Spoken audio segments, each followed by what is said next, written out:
12th class का एक और इम्पोर्टेंट टॉपिक जो कि बोर्ड एग्जाम के लिए बहुत ज़्यादा इंपॉर्टेंट है, ये वाला ग्राफ, फोटो इलेक्ट्रिक करंट वाला ग्राफ, जिसके 2-3 ग्राफ हैं जो कि बहुत ज़्यादा इंपॉर्टेंट है, एग्जाम में जनरली पूछे जाते हैं, मैक्सिमम टाइम इनका पूछाना बनता ही है। तो आइए देखते हैं, समझते हैं इससे पहले। देखो ये जो ग्राफ है वो अलग अलग इंटेंसिटीज पर है, ठीक है। ये जो व्हाइट एक्सिस है ये फोटो इलेक्ट्रिक करंट को दिखा रहा है, और जो एक्स एक्सिस है वो एनोड पर पोटेंशियल को दिखा रहा है। एंड ये जो डिफरेंट I1 I2 I3 ये इंटेंसिटीज हैं, ठीक है। इंटेंसिटी का मतलब क्या होता है, अगर मैं बोलूंगा फोटो इलेक्ट्रिक करंट वाले चैप्टर में मैं इंटेंसिटी बढ़ा रहा हूँ तो मैं मतलब क्या बढ़ा रहा हूँ, नंबर ऑफ फोटोन, ठीक है।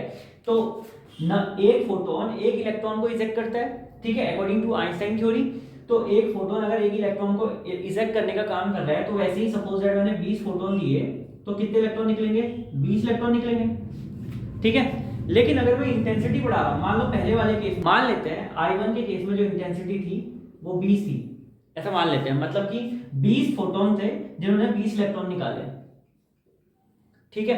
I2 के केस में इंटेंसिटी मैंने इसकी ट्वाइस कर दी, मतलब कितने फोटोन्स हो गया 40, तो कितने इलेक्ट्रॉन बढ़ जाएंगे 40 इलेक्ट्रॉन्स।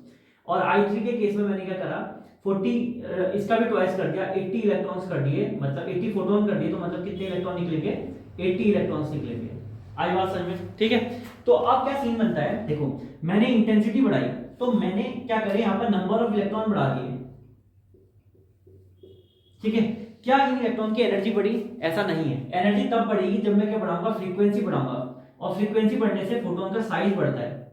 मान लो एक फोटोन, ठीक है, किसी मेटल सरफेस से एक इलेक्ट्रॉन रिलीज करता है, तो उसको रिलीज होने में देखो एक दिक्कत है, फोटॉन्स को बहुत सारे फोटोन जो इलेक्ट्रॉन को हिट करेगा तो उसे एक तो एटम से उसे मुक्त कराना है, उसे सेपरेट कराना है, ठीक है। और दूसरी बात उसे बाहर भी फेंकना है। तो मान लो 100 जूल में से 2 जूल एनर्जी उसे यहां से बाहर निकालने में खर्च होती है, तो 98 किस में खर्च होगी, उसे काइनेटिक एनर्जी देने में, है ना।